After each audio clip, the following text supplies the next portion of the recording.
Assalamualaikum warahmatullahi wabarakatuh. Kami dari kelompok 8 Interaksi Manusia dan Komputer akan mempresentasikan hasil prototipe kami.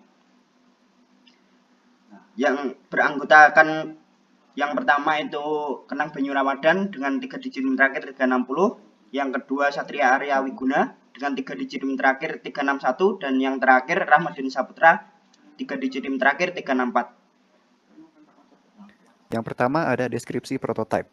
Prototipe sistem informasi sekolah dirancang untuk mencakup berbagai fitur utama, seperti pengelolaan jadwal kelas, absensi, peminjaman fasilitas, pengelolaan keuangan yang termasuk SPP dan tabungan, serta akses berita sekolah. Prototipe ini menggunakan pendekatan modular sehingga setiap fitur dapat dikembangkan atau diperbarui secara independen. Lalu ada langkah pembuatan. Yang pertama yaitu analisis kebutuhan, mengidentifikasi kebutuhan pengguna, siswa, guru, dan manajemen sekolah melalui survei dan wawancara. Lalu, ada perancangan sistem, yaitu membuat desain antarmuka pengguna dan struktur data yang mencakup semua fitur utama, seperti peminjaman fasilitas, jadwal kelas, dan laporan keuangan. Yang ketiga, pengembangan prototipe. Mengimplementasikan prototipe awal menggunakan perangkat lunak pengembangan seperti Figma untuk desain dan bahasa pemrograman tertentu untuk back-end. Lalu ada uji coba. Melakukan pengujian terhadap prototipe untuk memastikan fungsionalitasnya sesuai dengan kebutuhan. Lalu ada evaluasi dan revisi, yaitu mengumpulkan umpan balik dari pengguna, melakukan perbaikan berdasarkan hasil uji coba, dan menyempurnakan prototipe. Lalu ada peluncuran, mengimplementasikan sistem secara penuh setelah melalui tahapan evaluasi akhir dan pelatihan pengguna. Lalu selanjutnya penerapan prinsip IMK. Yang pertama, konsistensi. Desain antarmuka menggunakan warna, font, dan tata letak yang konsisten di seluruh halaman untuk mempermudah navigasi. Lalu kedua, kontrol pengguna. Siswa memiliki kendali penuh atas akses data mereka seperti melihat rapor, jadwal, dan status keuangan tanpa perlu meminta informasi dari pihak lain. Selanjutnya, desain estetik. Antarmuka dirancang dengan estetika yang sederhana namun modern untuk meningkatkan pengalaman pengguna tanpa mengurangi fungsionalitas. Selanjutnya, keterlihatan status sistem. Informasi seperti status peminjaman fasilitas atau pembayaran SPP ditampilkan secara real time sehingga pengguna dapat langsung mengetahui kondisi terkini. Lalu yang terakhir, efisiensi. Navigasi dirancang agar pengguna dapat mengakses informasi dalam waktu singkat dengan jumlah klik yang minimal. Next, halaman utama. Menampilkan menu navigasi utama seperti jadwal, absensi, berita, pembayaran, dan peminjaman fasilitas. Lalu selanjutnya penerapan prinsip IMK. Yang pertama, konsistensi. Elemen antarmuka seperti ikon, menu navigasi, dan tata letak memiliki format yang seragam memudahkan pengguna mengenali fungsi elemen. Lalu kemudian belajar. Beranda menampilkan informasi utama dengan struktur yang intuitif sehingga pengguna baru dapat langsung memahami fungsi aplikasi. Selanjutnya halaman jadwal kelas. Menampilkan jadwal pelajaran yang terorganisir berdasarkan hari dan waktu. Siswa dapat melihat mata pelajaran, waktu, dan nama grup. Lalu penerapan prinsip IMK-nya. Yang pertama, efisiensi. Informasi jadwal disusun secara terstruktur, memungkinkan pengguna untuk menemukan informasi dengan cepat. Lalu estetika, desain menggunakan elemen visual yang tidak berlebihan sehingga tetap fokus pada konten jadwal. Yang selanjutnya adalah halaman peminjaman fasilitas. Halaman peminjaman fasilitas menampilkan daftar fasilitas yang tersedia beserta status ketersediaannya secara real time. Lalu penerapan prinsip IMK-nya adalah efisiensi. Alur peminjaman dirancang untuk memudahkan pengguna ketika melakukan peminjaman. Yang selanjutnya, halaman pembayaran. Memuat informasi riwayat pembayaran SPP siswa dan status tagihan bulan berjalan. Untuk penerapan prinsip IMK-nya adalah konsistensi. Desain elemen seperti form dan tombol untuk pembayaran seragam dengan halaman lain. Yang selanjutnya adalah halaman tabungan. Halaman tabungan memberikan akses kepada siswa untuk melihat transaksi tabungan mereka, termasuk penarikan dan penyetoran. Untuk penerapan prinsip IMK-nya yaitu efisiensi. Lokasi tombol tindakan itu dirancang sehingga mudah untuk diakses oleh siswa. Untuk halaman lainnya seperti halaman berita, halaman raport, dan halaman perpustakaan, serta halaman koperasi, itu seperti pada gambar berikut. Terima kasih. Untuk selanjutnya, kami akan memberikan prototipenya. Kita akan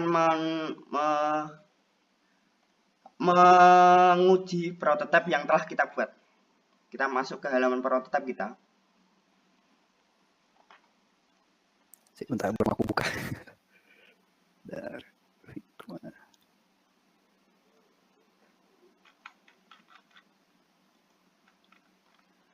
Pada halaman prototip kita, yang pertama kita akan mencoba masuk ke halaman masuk.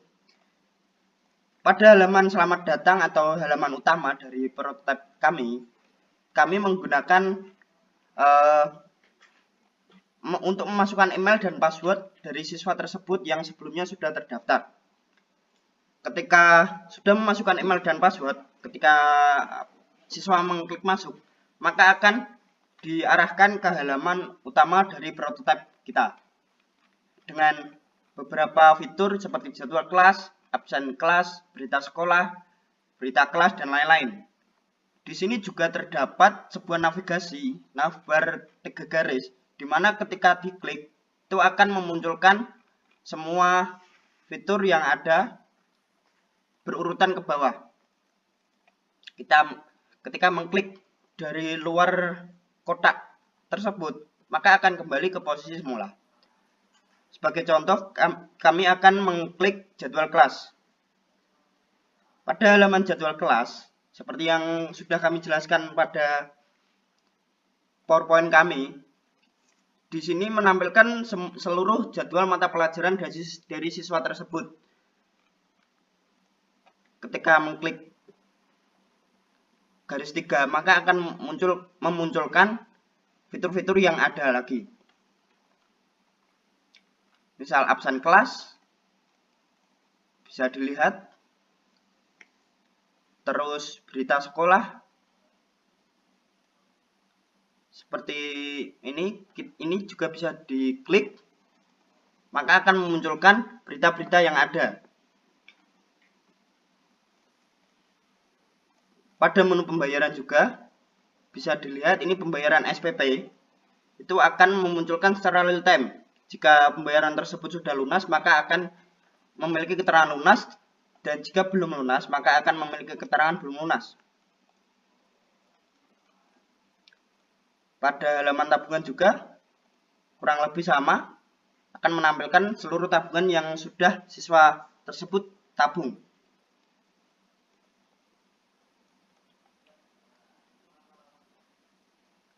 Pada halaman peminjaman fasilitas, di sini kosong karena kita belum memilih kategori yang akan kita pinjam. Bisa kita melihat kategori dengan mengklik garis segitiga ke bawah, kita klik, maka akan memunculkan seperti barang atau lapangan. Ketika kita mengklik barang, maka akan memunculkan fasilitas yang tersedia untuk dipinjam. Bisa dilihat lagi untuk lapangan juga, maka akan tersedia juga. Untuk selanjutnya, pada halaman penilaian pembelajaran, maka akan memunculkan seluruh nilai yang sudah siswa tersebut peroleh pada setiap semester. Pada halaman rapot, maka akan memunculkan rapot dari siswa tersebut, bisa dipilih dengan nama kelas atau dengan kelas dan semester. Pada perpustakaan juga sama, maka akan menampilkan seluruh fitur yang ada, seperti meminjam buku, mengembalikan buku, donasi buku, laporan buku hilang, dan juga akan menampilkan buku-buku yang sering dipinjam dan jenis buku, seperti non-fiksi dan lain-lain. Pada halaman PPDB itu adalah halaman penerimaan peserta didik baru. Pada halaman koperasi juga kurang lebih sama. maka akan menampilkan seluruh fitur yang ada dalam koperasi seperti atribut, alat tulis, kertas, dan lain-lain. Seperti contoh kita memilih alat tulis, maka akan memunculkan seluruh alat tulis yang tersedia di dalam koperasi. Untuk fitur kantin juga, maka akan memunculkan beberapa stand kantin yang tersedia. Misal kita memilih stand 2, maka akan menampilkan menu-menu yang ada di kantin pada stand 2 tersebut. Pada halaman kartu pelajar, maka akan menampilkan kartu pelajar dari siswa tersebut yang bisa diakses juga dengan men-scan barcode. Pada halaman ekstra, maka akan memunculkan seluruh ekstrakurikuler yang ada dan beserta nama pembinanya.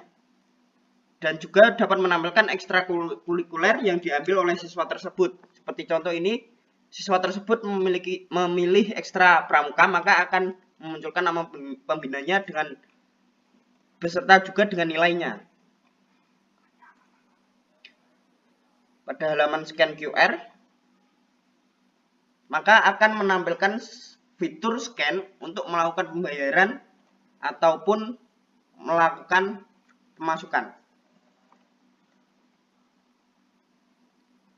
Untuk fitur logout, maka akan keluar dari fitur beranda, akan memasuki fitur ke halaman utama, yaitu login.